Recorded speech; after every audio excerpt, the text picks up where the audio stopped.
चला लक्ष द्या का आपण काल the search for genetic material पाहिलं, तर त्याच्या पुढचा पॉईंट पाहू आपण properties of genetic material. Genetic मटेरियलच्या प्रॉपर्टीज पाहू आपण. लक्ष द्या बघा. जेनेटिक मटेरियलच्या सर्चमध्ये आपण वेगवेगळे एक्सपेरिमेंट पाहिले, जसं की सुरुवातीला पहिला ग्रिफिथ एक्सपेरिमेंट. ग्रिफिथ एक्सपेरिमेंटनं आपल्याला काय सांगितलं? ट्रान्सफॉर्मिंग प्रिन्सिपल सांगितला, बरोबर आहे की नाही. त्याच्यानंतर आपण एव्हरी मॅक्लिऑइड आणि मकाती यांचा एक्सपेरिमेंट पाहिला, ज्या एक्सपेरिमेंटमध्ये आपल्याला काय सांगितलं की हा ट्रान्सफॉर्मिंग प्रिन्सिपल काय आहे? DNA आहे, बरोबर आहे की नाही. आणि त्याच्यानंतर तिसरा एक्सपेरिमेंट पाहिला आपण हर्शे आणि चेसचा एक्सपेरिमेंट. जो एक्सपेरिमेंट जरा वेगळा होता, ज्या एक्सपेरिमेंटमध्ये आपण फक्त कंपॅरिझन कोणा दोघांच्या मध्ये केलं? DNA आणि प्रोटीनच्या मध्ये कंपॅरिझन केलं की जेनेटिक मटेरियल कोण आहे, बरोबर आहे की नाही. काही व्हायरसेस घेतले, त्या व्हायरसेसला आपण काहींना रेडिओ ऍक्टिव्ह सल्फरवरती तर काहींना रेडिओ ऍक्टिव्ह फॉस्फरसवरती ग्रो केलं. आणि जे रेडिओ ऍक्टिव्ह सल्फरवरती ग्रो झालं त्यांच्याकडे रेडिओ ऍक्टिव्ह काय होतं बेटा? प्रोटीन. आणि जे रेडिओ ऍक्टिव्ह फॉस्फरसवरती ग्रो झाले त्यांच्याकडे, त्या व्हायरसेसकडे रेडिओ ऍक्टिव्ह काय होता? DNA. आणि मग ह्या दोन्ही व्हायरसेसला आम्ही बॅक्टेरियाला इन्फेक्ट व्हायला अलाव केलं आणि मग त्या बॅक्टेरियामध्ये रेडिओ ऍक्टिव्ह काय आढळतंय ते बघितलं. तर बॅक्टेरिया, ज्या इन्फेक्टेड बॅक्टेरिया होत्या बेटा, त्यांच्यामध्ये म्हणजे दोन्हीकडच्या ज्या इन्फेक्टेड बॅक्टेरिया होत्या, ज्यांना त्या इन्फेक्टेड बॅक्टेरियामध्ये आम्हाला रेडिओ ऍक्टिव्ह काय आढळलं? DNA.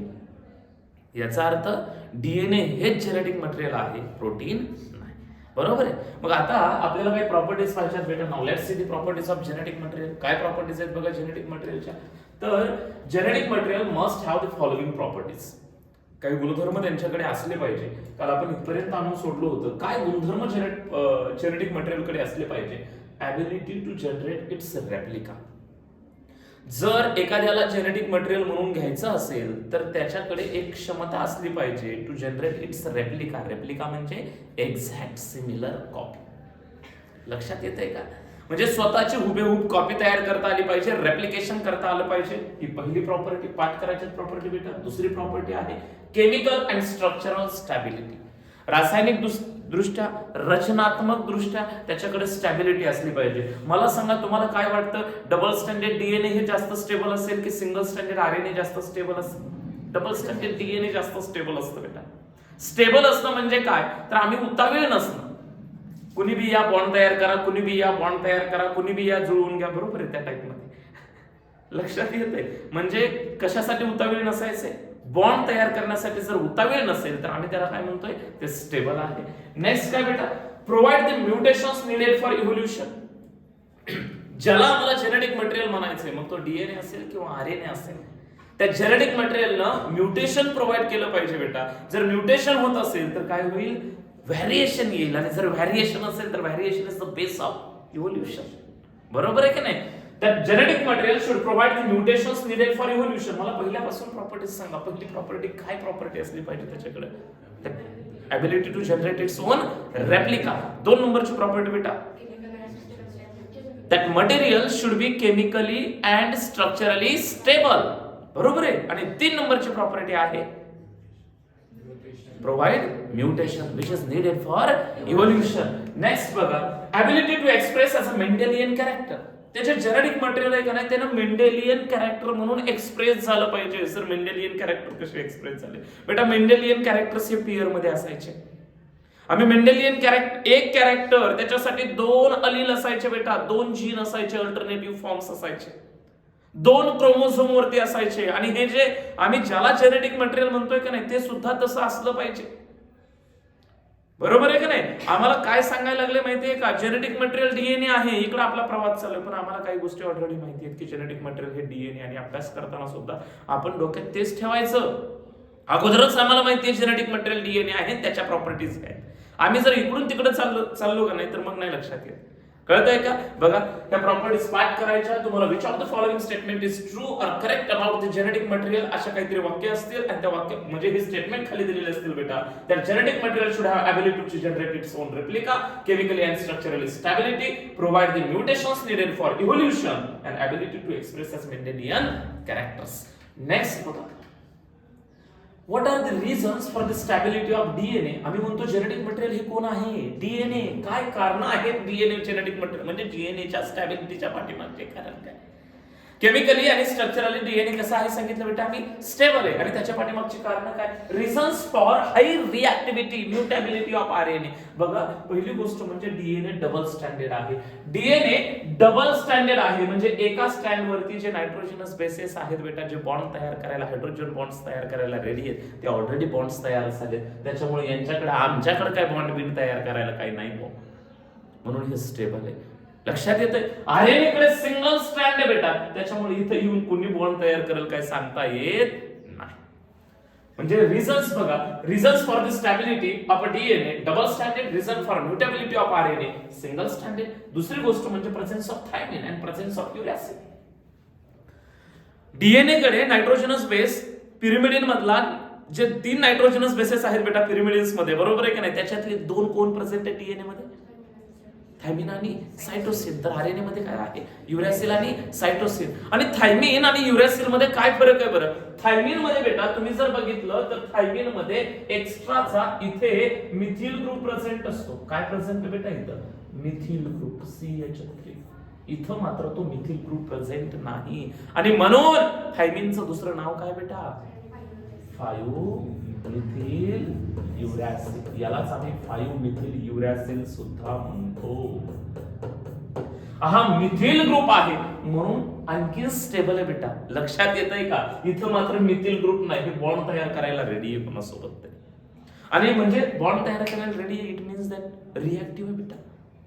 लक्षात येतंय का, कळतंय का, कारण लक्षात घ्यायची. Double standard, single standard, presence of thymine makes DNA more stable. तुम्हाला हेही विचारतील, what are the reason, which of the following reason is not correct for the stability of DNA.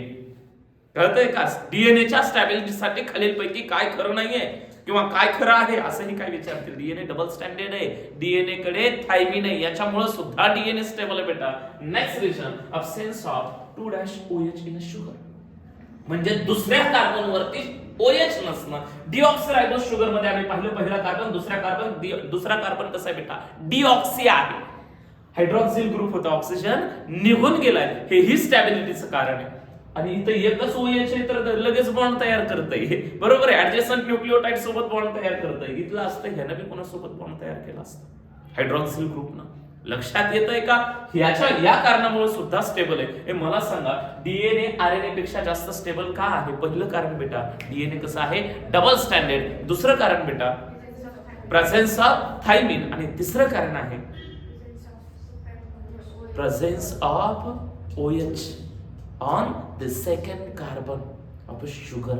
बरोबर आहे, absence of OH actually, बरोबर आहे, absence of OH on the second carbon of a pentose sugar, and that's why we call that sugar deoxyribose sugar. लक्षात येत आहे का, अशा काय गोष्टी बेटा लक्ष द्या.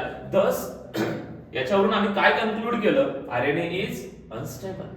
So RNA viruses mutate and evolve faster. जे आरएनए व्हायरसेस आहेत ते म्युटेट होतात, म्हणजे त्यांच्यामध्ये पटकन बदल होतात, आणि इव्हॉल्व फास्टर, पटपट बदल घडवतात. आम्ही आत्ताच पाहिलं, आरएनए फार अनस्टेबल आहे, त्याच्याकडे म्युटेबिलिटी जास्त आहे, पटकन त्याच्यामध्ये कुणी येऊन चिटकू शकतं, काही बदल होऊ शकतात, बरोबर आहे की नाही, पटकन जेनेटिक स्ट्रक्चर चेंज होऊन जातं. म्हणून जे आरएनए व्हायरसेस आहेत, RNA viruses means those viruses which have a genetic material RNA. These viruses are called RNA viruses. आणि ते जे RNA viruses आहेत बेटा, for example QB bacteriophage, Q beta म्हटलं जातं, बी फॉर बीटा असतं.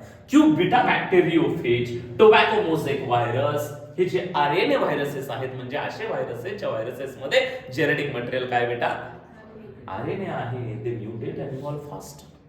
लक्षात येत आहे का, लक्षात ठेवायचं. बघा पुढे, डीएनए स्ट्रँड्स आर कॉम्प्लिमेंटरी. याचे डीएनए चे 2 स्ट्रँड्स असतात बेटा, एकमेकांना कसे असतात, कॉम्प्लिमेंटरी. कॉम्प्लिमेंटरी म्हणजे पूरक. याचा अर्थ काय, purine always pairs with pyrimidines, adenine paired with thymine, guanine paired with. अशा प्रकारे complementary on heating the separate. आणि जर ह्या डीएनए स्ट्रँडला हिट केलं तर ते काय होतात, हायड्रोजन बॉन्ड मधले ब्रेक होतात बेटा, they separate. In a appropriate condition they come together. In a Griffith's experiment, पहिला experiment, some properties of DNA of the heat killed bacteria did not destroy. ऐका नीट लक्ष द्या. आम्ही जरी हीट किल्ड बॅक्टेरिया तयार केल्या, म्हणजे काय, आम्ही बॅक्टेरिया स्मूथ स्ट्रेन जो होता त्याला हीट दिली, तरी सुद्धा आतमधल्या त्या डीएनएच्या प्रॉपर्टीज ब्रेक झाल्या नाही. त्या डीएनएच्या प्रॉपर्टीज 2 स्ट्रँड सेपरेट झाले असतील पण डीएनएच्या प्रॉपर्टीज ब्रेक नाही झाल्या बेटा. तोच डीएनए रफ स्ट्रेन मध्ये ट्रान्सफर झाला आणि रफ स्ट्रेन मध्ये त्या प्रॉपर्टीज इन्सर्ट केल्या बेटा आणि मग त्या रफ स्ट्रेनचं कन्व्हर्जन स्मूथ स्ट्रेन मध्ये केलं. बरोबर आहे की नाही? बघा लक्ष द्या. DNA strands are complementary on hitting the separate in appropriate condition. They come together in a Griffith's experiment. Some properties of DNA of the heat kill the bacteria did not destroy. It indicates the stability of DNA. याच्यावरून आम्हाला कशाचं काय लक्षात येतं बेटा? DNA ची stability. आम्हाला असा प्रश्न विचारतील नीट मध्ये, काय विचारतील माहितीये का? ग्रिफिथच्या एक्सपेरिमेंट वरून आम्हाला डीएनए स्टेबल आहे हे कन्क्लूड होतं की नाही? यस ना बेटा? तिथं ग्रिफिथच्या एक्सपेरिमेंट मध्ये हे वाक्य सांगितलेलं नसतं आणि आम्ही असा जर काही ग्रिफिथ वरून क्वेश्चन विचारला तर आम्ही ग्रिफिथलाच आठवत बसतो. हा सायकोलॉजिकल गेम आहे बेटा. लक्षात येत आहे का? अरे ग्रिफिथच्या एक्सपेरिमेंट मध्ये डीएनएची स्टॅबिलिटी वगैरे असलं काही बोललंच नाही. आपण असा विचार करतो. ऍक्च्युअली हे सांगितलं इकडं की बाबा त्याला हीट, जरी डीएनए डबल स्टँडर्ड असलो त्याला हीट दिली, 2 स्टँड सेपरेट झाले तरी सुद्धा प्रॉपर्टी डिस्ट्रॉय झाली नाही. बरोबर आहे का नाही? तरी सुद्धा हा डीएनए रफ स्ट्रेन कडे गेला आणि त्याच्याकडे ती प्रॉपर्टी इन्सर्ट केली. बरोबर आहे का नाही? त्याला व्हायरुलंट बनवलं, त्याला स्मूथ बनवलं. आपण पाहिलं. चला बघा पुढे लक्ष द्या. For the storage of genetic information DNA is better due to its stability. जनुकीय माहितीचं संवर्धन करण्यासाठी डीएनए जास्त स्टेबल बेटा. DNA for the storage of genetic information DNA is better due to its stability, but for the transmission of genetic information RNA is better. दोघांच्या मधला फरक लक्षात घ्या. डीएनए कशासाठी चांगला आहे? For the storage of information. आणि आरएनए कशासाठी भारी आहे? For the transfer of information. लक्षात येतंय का?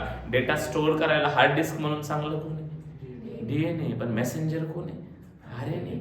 लक्षात येतंय का? डीएनए त्याचं स्ट्रक्चर स्टेबल आहे त्याच्यामुळे बेटर बेटा स्टोरेजसाठी. तर आरएनए अनस्टेबल आहे. लक्षात येतंय त्याच्यामुळे ते बेटर नाही. पुढे बघा. RNA can directly code for the protein synthesis. RNA जर असेल ना तर आरएनए पासून डायरेक्ट प्रोटीन तयार होतात पण डीएनए पासून डायरेक्ट प्रोटीन तयार होत नाही. RNA can directly code for the protein synthesis, hence can easily express the characters, but DNA is dependent on RNA for the protein synthesis. आता आपणही का नाही पहिल्यांदा शिकतोय असं शिकायचं नाही. बरोबर आहे की नाही? रिपीट करतोय आपण.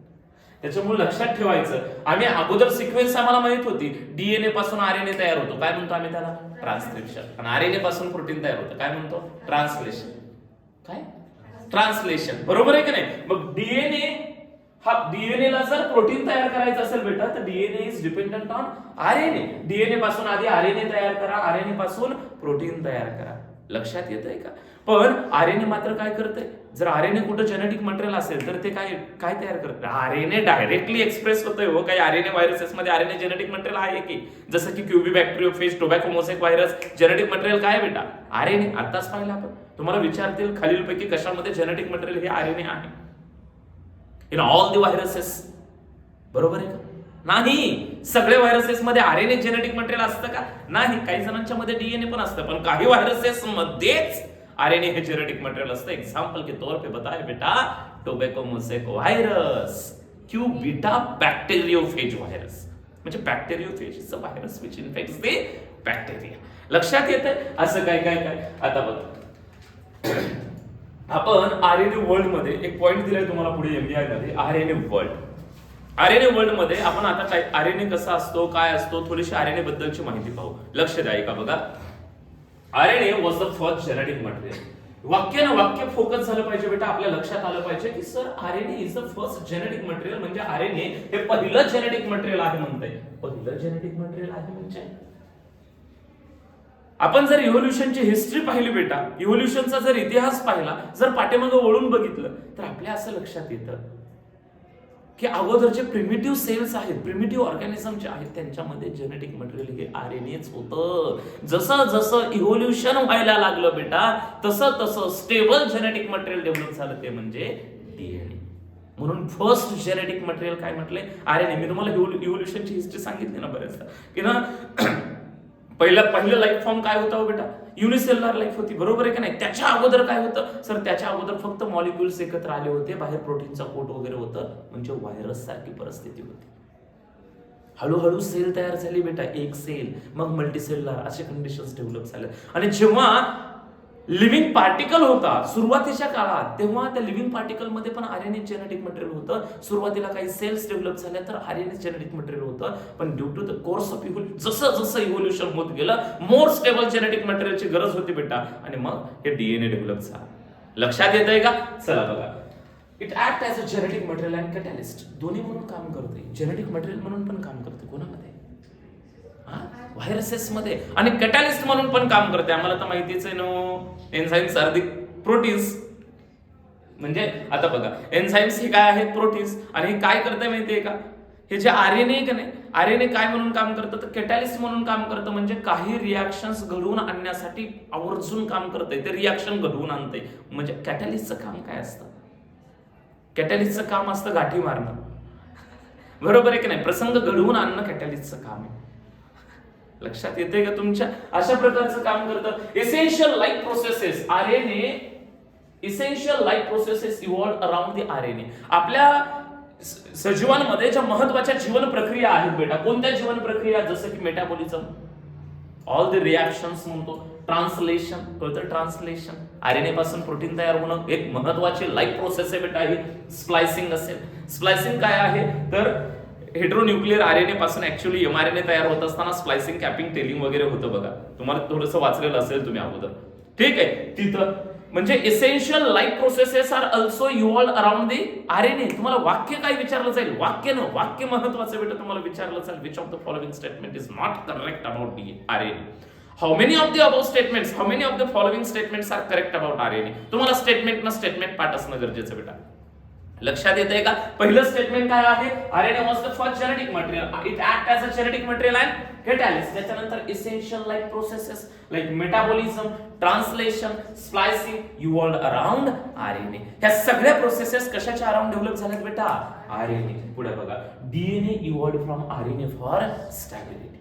डीएनए कसं इव्हॉल्व झाले? कशापासून इव्हॉल्व झाले बेटा? आरएनए पासून. म्हणजे हेही आमच्या लक्षात असलं पाहिजे की डीएनए आरएनए पासूनच डेव्हलप झाले.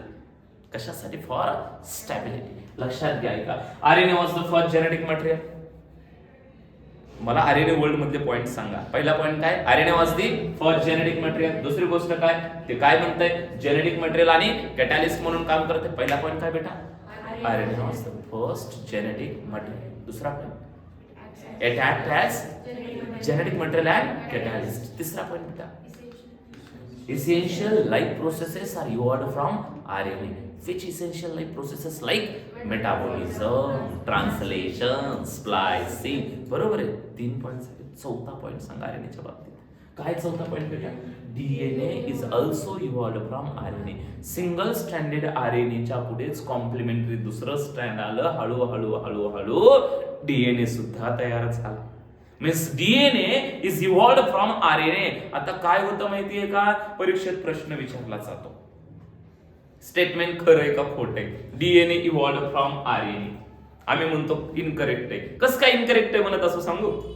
आम्ही एक नाही ते ट्रान्सक्रिप्शन ट्रान्सलेशनचा बेस लक्षात ठेवतो, आणि आम्ही लक्षात ठेवलेलं असतं, पाठ केलेलं असतं, डीएनए पासून आरएनए तयार होतो, त्याला म्हणायचं ट्रान्सक्रिप्शन. मग आरएनए डेव्हलप कोणापासून होतोय? आम्ही शिकलोय डीएनए पासून. मग आम्ही म्हणतो हे उलट दिले, आपल्याला गंडवतंय का? हे आरएनए पासून डीएनए डेव्हलप होतं का कुठं? पण ते इव्हॉल्व म्हटलं बेटा. लक्षात येतंय का? हे प्रश्न आहेत बरं का, हे क्वेश्चन्स आहेत बेटा. DNA evolve from RNA for stability. हे वाक्यच दिलेलं नसतं पुढचं, स्टॅबिलिटी बिबिलिटी. डीएनए इव्हॉल्व फ्रॉम आरएनए एवढं पण देतात. इव्हॉल्व होणे म्हणजे उत्क्रांती होणे. बरोबर आहे का नाही? बघा लक्ष द्या. पुढे आम्ही काय पाहिलं बेटा? आरएनए वर्ल्ड मध्ये काही की सेंटेन्सेस पाहिले. मला पहिलं सेंटेन्स सांगा बरं एकदा. RNA is the first genetic material. 2 number, it acts as a genetic material and catalyst. 3 number, essential life processes evolve around. 4 number, DNA is evolve from RNA for stability. आयुष्यात स्थिरपणा यावा म्हणून आरएनएच्या आयुष्यात स्थिरपणाच नाहीये. का स्थिरपणा नाही? सिंगल स्ट्रँडेड आहे. म्हणजे double झाल्यावर स्थिरपणा येतो का? काय माहिती आता ते आपल्याला काय माहिती. म्हणजे ठीक आहे बाबा, जाऊ द्या. डबल स्टँडेड आहे, ठीक आहे. त्याच्यानंतर काय बाबा? आरएनए सिंगल स्टँडेड आहे. दुसरी गोष्ट त्याच्याकडे काय? युरेसिल आहे. बरोबर आहे का नाही? युरॅसिल पेक्षा थायमिन जास्त स्टेबल आहे कारण त्याच्या 5व्या कार्बनवर मिथिल ग्रुप आहे. आणि तिसरी महत्वाची गोष्ट म्हणजे आरएनए कडे जी पेंटोज शुगर आहे सर, आरएनएच्या प्रत्येक न्यूक्लिओटाइड कडे जी पेंटोज शुगर आहे त्याच्या 2 नंबरच्या कार्बनवरती OH ग्रुप आहे, जे डीएनएच्या पेंटोज शुगर मध्ये नाही.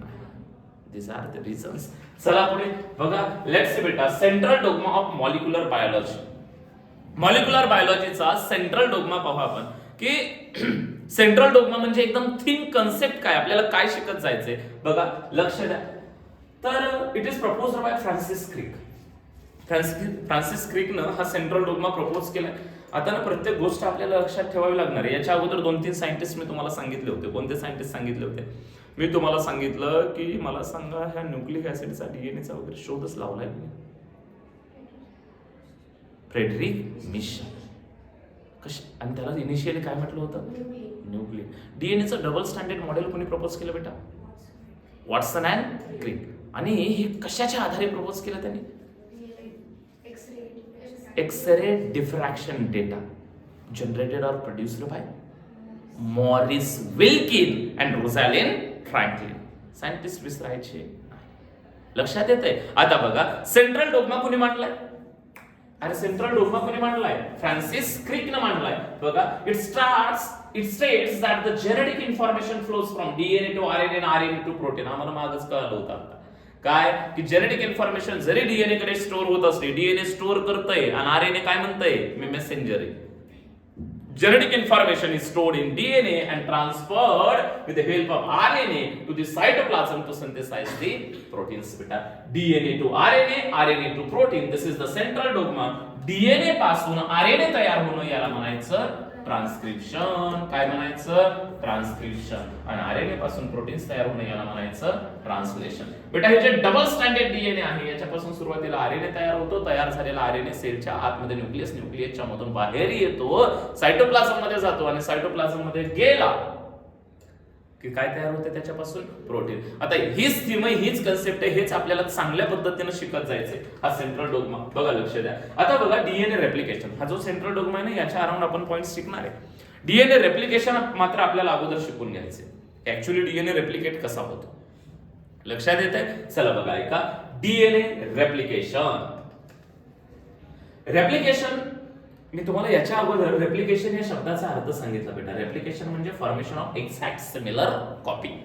जशाच तशी कॉपी तयार करणं याला काय म्हणायचं? रेप्लिकेशन म्हणायचं बेटा. लक्ष द्या, ऐका. Replication is the copying of DNA from parental DNA. Replication म्हणजे copying of DNA from parental DNA. DNA ची कॉपी तयार करणं याला म्हणायचं रेप्लिकेशन.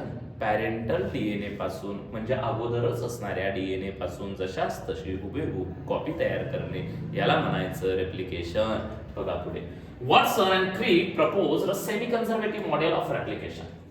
डीएनएचं मॉडेल कोणी मांडले? Double helix model, Watson and Crick. आणि सेमी कन्झर्वेटिव्ह रेप्लिकेशन. सेमी या शब्दाचा अर्थ काय? सेमी म्हणजे हा कन्झर्वेशन करणे म्हणजे काय? संवर्धन करणे. कन्झर्व करणे म्हणजे संवर्धन करणे बेटा, आहे असं राखून ठेवणे. सेमी कन्झर्वेटिव्ह रेप्लिकेशन याचा अर्थ काय माहिती? अगोदरच अस्तित्वात असण्यापासून जे नवीन तयार करायचे बेटा त्याच्यामध्ये 50% भाग कोणाचा ठेवायचा? पॅरेंटचा. सेमी म्हणजे हाफ पार्ट कोणाचा ठेवायचा? पॅरेंटचा. याला म्हटलं semi conservative replication. Watson and Crick proposed a semi conservative model of replication. It suggests that the parental DNA strands act as a template for the synthesis of new complementary strands. नवीन stand तयार करण्यासाठी parental stand हे template म्हणून काम करतं. After replication each DNA molecule would have one parental and one new strand. काय होतं बेटा? ऐका. हा जो पॅरेंटल डीएनए आहे, पॅरेंटल डीएनएचं अनकॉइलिंग केलं आणि पॅरेंटल डीएनएचे स्ट्रँड्स काय म्हणून ऍक्ट होतात सांगितलं? टेम्पलेट. आणि या प्रत्येक सेपरेट झालेल्या स्ट्रँड वरती हे सेपरेट झालेलं ब्ल्यू कलरचं स्ट्रँड तुमच्या लक्षात येत असेल, त्याच्यावरती हे रेड कलरचं स्ट्रँड येत आहे. 2 नवीन स्ट्रँड आहे इकडं. हा जो एक डीएनए आता तयार व्हायला लागलाय याच्यावरती एक पॅरेंटल स्ट्रँड आहे, एक नवीन स्ट्रँड आहे. याच्यावरती एक पॅरेंटल स्ट्रँड आहे, एक नवीन स्ट्रँड आहे, ज्याला आम्ही ओल्ड स्ट्रँड, न्यू स्ट्रँड सुद्धा म्हणू शकतो. बरोबर आहे की नाही? म्हणजे एका पॅरेंटल डीएनए पासून हे 2 डीएनए जरी तयार झालेले आहेत तरी दोन्ही डीएनए मध्ये 50% पार्ट काय झाला बेटा? कन्झर्व झालाय. म्हणून याला सेमी म्हणजे हाफ कन्झर्वेटिव्ह रेप्लिकेशन म्हणायचं.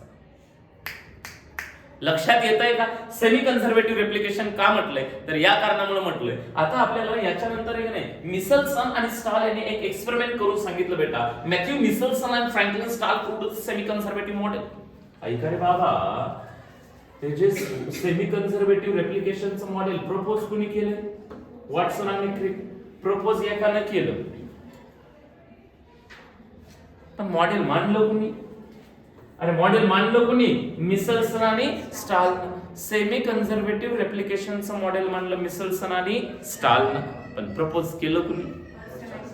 हा, लक्षात येतंय का की बाबा हे सेमी कन्झर्वेटिव्ह होतंय. खरं श्रेय कोणाचं? मिसलसन आणि स्टालचं, बरोबर आहे की नाही? पण प्रपोज केलं कुणी नट्टाफट्टा करून? वॉटसन आणि क्रिकनं. असंच होतं भैया, रे अवघड आहे. लक्ष द्या बघा. आता मिसलसन आणि स्टालचा एक्सपेरिमेंट त्यांनी काय केले बघा. एक्सपेरिमेंट मध्ये ते प्रिपेअर्ड. आता नाही हा एक्सपेरिमेंट आहे का नाही जरासा किचकट समजला जातो, थोडा अवघड आहे समजून घ्यायला असं वाटतं, पण डोक्यातल्या खोपड्या अगोदरचे जे मळक चिटकलेले आहेत का नाही हे अवघड आहे, ते सोपं आहे. सगळं बाजूला काढून टाकायचं, फ्रेश लक्ष द्यायचं, अतिशय साधं आणि सोपं. कळतंय का? तुम्ही जर असं ना हलकं फुलकं डोकं ठेवून जर लक्ष दिलं, काही जण उगत ताणून बघतात, मला लय अवघड गेलेलं आहे, मी बघतोच आता कसं आहे, असं उगत ताणून बघितलं तर ते अवघडच जाणार आहे. मोकळं टाकलं, रिलॅक्स राहा, एक एक गोष्ट बारकाईनं समजून घ्या. लक्षात येते? नाही कळालं तर व्हिडिओ पुन्हा बघा, बरोबर आहे की नाही? चला लक्ष द्या. They prepare 2 culture media of Escherichia coli.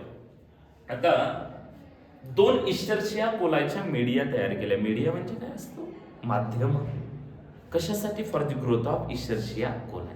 Escherichia coli नावाचे बॅक्टेरिया आहेत, त्यांना वाढवायचे बेटा. 2 वाट्या घेतल्या, बरोबर आहे, आणि 2 वाट्यात वेगवेगळं माध्यम टाकलं. इकडनं म्हणजे ह्या वाटीत आहे का नाही त्या इशर्शिया कोलायला बिर्याणी टाकली आणि इकडे वांग्याची भाजी टाकली. 2 वेगवेगळ्या मीडियामध्ये ग्रो केलं. कळतंय का? असा गावरान फील आला पाहिजे. अरे लक्षात येतंय का? असंच आहे रे भैया. इकडे काहीतरी दुसरंच रेडिओ ऍक्टिव्ह टाकलं, इकडे काहीतरी दुसरंच मीडियम टाकलं, असं काहीच लक्षात येतंय बघा. आता लय फील आला बघा लेकरांना. 1 प्रिपरेशन. एका मीडियम मध्ये काय आहे? हे एक प्रिपरेशन आहे बेटा, हे दुसरं प्रिपरेशन आहे. याच्यामध्ये आम्हाला काय ग्रो करायच्या? इशर्शिया कोलाई बॅक्टेरिया. लक्ष द्या. 1 preparation contains ammonium chloride salt. पण कसलं? दोन्हीकडे पण अमोनियम क्लोराइडच आहे बरं. काय का? ज्या अमोनियम क्लोराइड मध्ये जे नायट्रोजन आहे बेटा तो कसा असेल? Radio active. N15. म्हणजे ह्या मीडियम मध्ये कसला आहे अमोनियम? ज्याच्याकडे रेडिओ ऍक्टिव्ह नायट्रोजन आहे, अमोनियम क्लोराइड. बघा, 1 preparation contains ammonium chloride salt means N15. That is the heavy isotope of nitrogen. Actually नायट्रोजनचं ऍटॉमिक मास किती असतं? 40. बरोबर आहे की नाही? So N15 was incorporated into both the strands of bacterial DNA and the DNA become heavier. त्याच्यामुळे काय झालं? आम्ही याच्यात टाकल्या बॅक्टेरिया. कशा टाकल्या? बदा वाढल्या की बॅक्टेरिया. बॅक्टेरियाने ह्याच्यातला डेटा कन्झ्युम केला, म्हणजे ह्याच्यातली माहिती, ह्याच्यातलं जे आहे ते खाऊन घेतलं. अमोनियम क्लोराइड गेलं. त्या अमोनियम क्लोराइड मध्ये जो नायट्रोजन आहे तो नायट्रोजन वापरला त्या बॅक्टेरियानं स्वतःच्या डीएनएचं रेप्लिकेशन करण्यासाठी. मग त्या बॅक्टेरियाकडे कसला डीएनए गेला? आता बॅक्टेरियाकडे जो डीएनए, त्या डीएनए मध्ये नायट्रोजन कसला भैया? N15 वाला. मग डीएनएचं वजन वाढलं. डीएनए कसला आहे? हेवियर. इमॅजिन होतं, हा जो डीएनए आहे यांच्यामधला कसला आहे? Heavier DNA. म्हणजे या डीएनएच्या न्यूक्लिओटाइड मध्ये जिथं न्यूक्लिओटाइड आहे नायट्रोजनस बेस आहे, जिथं नायट्रोजन आहे तो नायट्रोजन कसा आहे? N15 वाला. अवघड आहे काही अवघड नाही बेटा, लक्ष द्या. दुसरं मीडियम डीएनए बिकम हेवियर. दुसरं मीडियम कसं आहे? Other preparation. वांग्याची भाजी कंटेन्स N14 साल्ट. दुसऱ्या प्रिपरेशन मध्ये मात्र हे अमोनियम क्लोराइड साल्ट कसलंय? Normal N14. हेवियर आहे का ते? नाही. बर. So N14 was incorporated in the both the strands of DNA and it becomes lighter. आता यांचा जो डीएनए का नाही पिवळा, त्याच्यामध्ये जो नायट्रोजन आहे बेटा, डीएनए चे न्यूक्लिओटाइड्स, बरोबर आहे की नाही? न्यूक्लिओटाइड मध्ये नायट्रोजनस बेस असतो का? नायट्रोजन. तो नायट्रोजन कसा आहे? नॉर्मल N14 म्हणजे लाइटर. इथपर्यंत काय अडचण नाही? लक्षात येतंय का? वाक्य आपल्याला खरी चक्कर कुठे येते माहिती का? तसल्या डायग्राम दिसल्या काही बी की चक्कर येते, बरोबर आहे का नाही? आणि अगोदरच आपण काही म्हणजे इल्युजन्स बनवलेले असतात. डायग्राम बघण्याच्या अगोदरच आपण म्हणतो अरे लय अवघड दिसतंय. मग डायग्राम जरा बारकाईनं बघितली, बऱ्याचदा काय झालेलं असतं, आपल्याला जी माहिती दिली आहे, थेअरीचा पार्ट दिलाय, त्याचंच एक्सप्लेनेशन त्या डायग्राम मध्ये असतं, पण आपल्याला तेवढी अक्कलच नसते. आपण नुसतं थेअरी वाचतो आणि त्या डायग्रामकडे बघतच नाही. मग ते कशासाठी दिली डायग्राम? तर आपल्याला ते थिअरीमध्ये काय दिलं हे डायग्राम मध्ये चांगलं कळावं, इमॅजिन व्हावं म्हणून ती डायग्राम दिली. आपण नुसती मग सेपरेट डायग्राम बघतो म्हणतो अरे लयच खतरनाक आहे ही डायग्राम, असं होतं. लक्षात येतं? चला बघा ऐका पुढे काय. This two types of DNA, आता हे जे दोन प्रकारचे डीएनए आहेत का नाही, can be separated by the centrifugation in a CCM chloride density gradient. ऐका, हे जे दोन्ही प्रकारचे डीएनए आहेत आम्ही काय केलं माहितीये का, यांचं सेंट्रिफ्युगेशन टेक्निकनं सेपरेट केले. म्हणजे काय केलं तुम्हाला लक्षात येत असेल, लाल डीएनए पिवळा डीएनए, कलरवर बी थोडा फोकस करा थोड्या वेळ बघा. आम्ही सीसीएम क्लोराइड मध्ये हे डीएनए टाकले बेटा, आणि आमच्या लक्षात काय आलं, आम्ही सीसीएम क्लोराइड सेंट्रिफ्युगेशन टेक्निक साठी वापरले. डीएनए सेंट्रिफ्युगेशन टेक्निकनं सेपरेट करण्याचा प्रयत्न केला. हेवी डीएनए खाली खाली खाली खाली सेटल झाले, लाइटर डीएनए वर वर वर वर वर वर गेले. हेवी डीएनए कोण आहे? N15. लाइटर डीएनए कोणता बेटा? N14. लाल डीएनए जरा खाली खाली दिसायला लागले आम्हाला, बरोबर आहे की नाही, वेगवेगळ्या छटा दाखवल्या बेटा. आणि पिवळे डीएनए जरा वर वर वर वर गेले. आता नाही ह्याच्यातून आम्हाला प्रूव्ह काय करायचंय माहितीये, मिसलसन आणि स्टालनं कोणतं मॉडेल मानलं बेटा? Semi conservative replication. त्या मिसलसन आणि स्टालनं आम्हाला सिद्ध करून दाखवलं की डीएनए रेप्लिकेट होतो, एक्झॅक्ट सिमिलर कॉपी तयार करतो, पण सेमी कन्झर्वेटिव्ह. याचा अर्थ काय? 50% पार्ट हा तो काय करतो बेटा? पॅरेंटचा ठेवतो, अगोदरचा आहे असा ठेवतो. लक्षात येतंय का? चला बघा पुढे. They took Escherichia coli cells from N15 medium and transformed it to N14 medium. ऐका लक्षात आहे. आता ह्यानं काय केलंय, आता हा एक्सपेरिमेंट आपल्याला प्रूव्ह करून दाखवण्यासाठी आता हे एक्सप्लेनेशन आहे बेटा.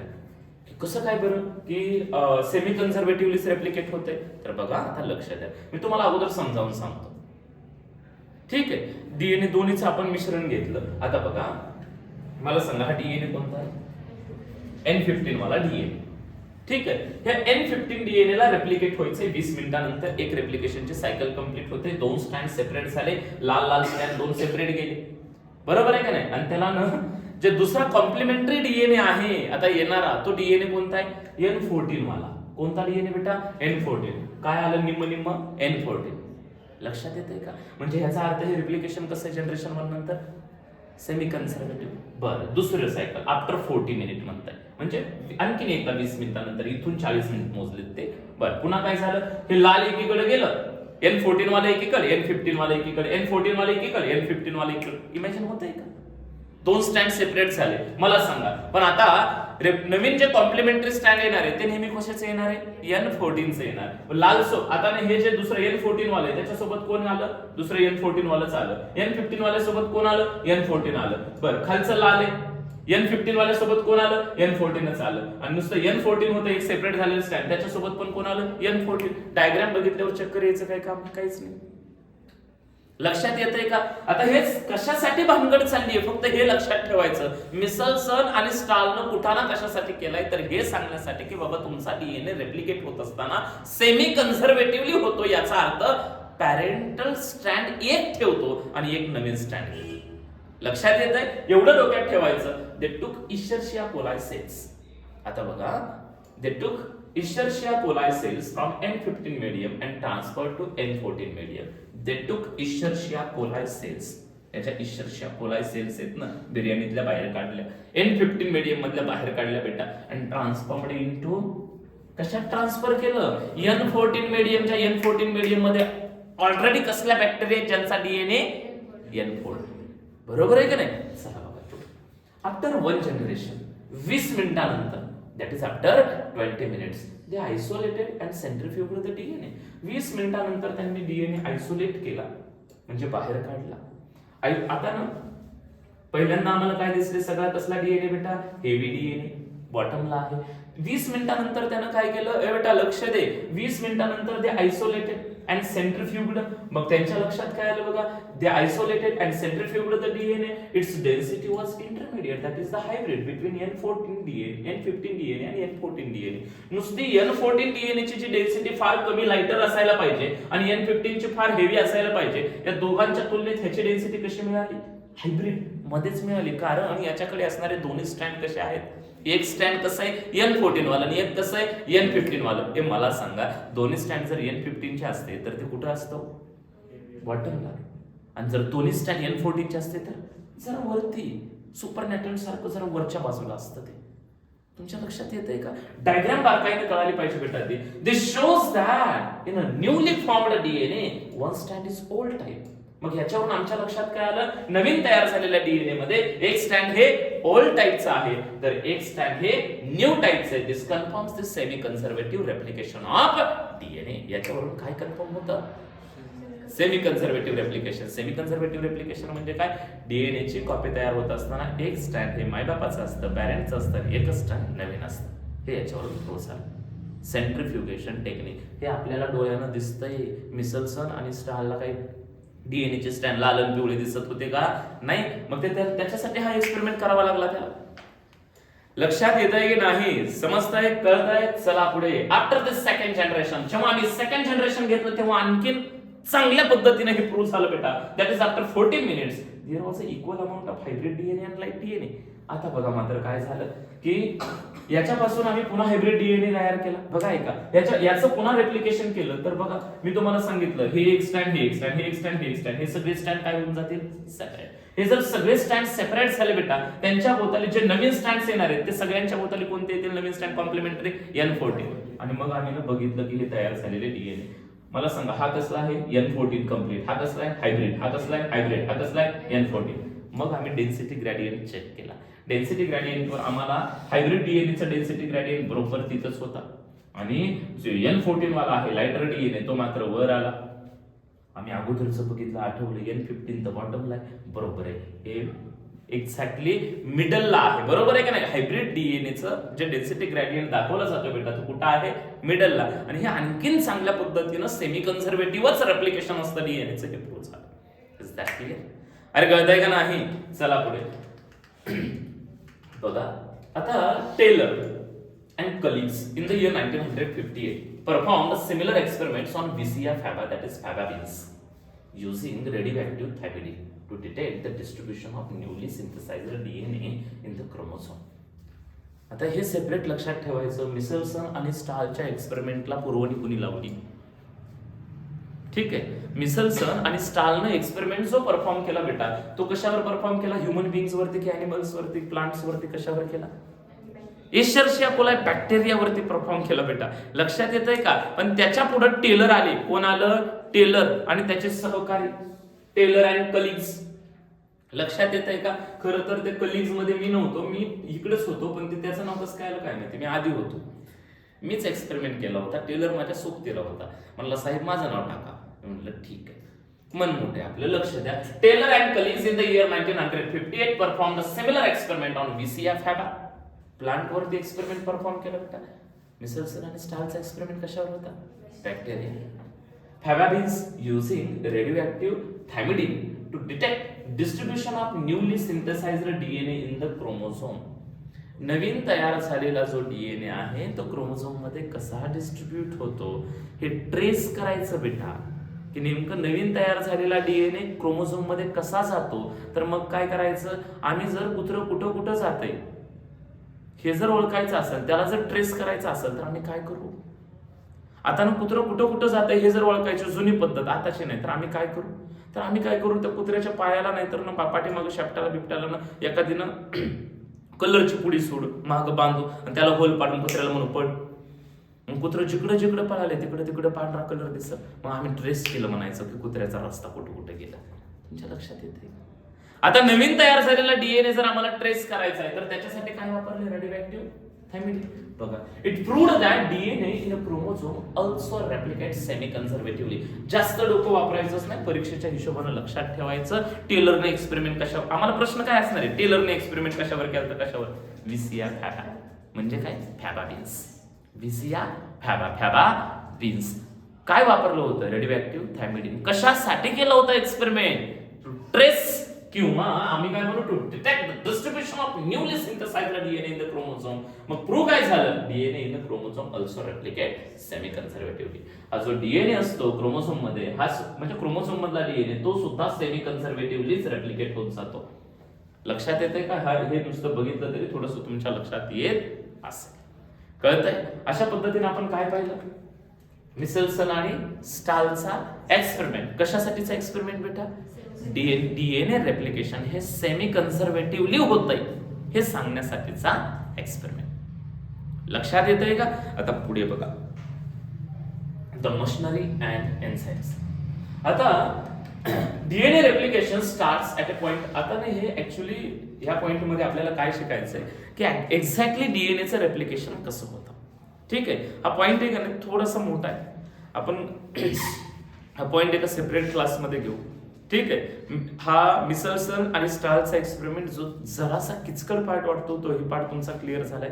त्याच्या अगोदरही थोड्याशा गोष्टी आपण पाहिल्या की डीएनए लार्ज जेनेटिक मटेरियल का म्हणायचं, आरएनए ला का नाही म्हणायचं, आरएनए वर्ल्ड मध्ये काही महत्वाचे स्टेटमेंट्स पाहिले बेटा. ठीक आहे, हे सगळंच लक्षात ठेवायचं आणि जर समजलं नसेल तर व्हिडिओ पुन्हा एकदा बघायचा. ठीक आहे.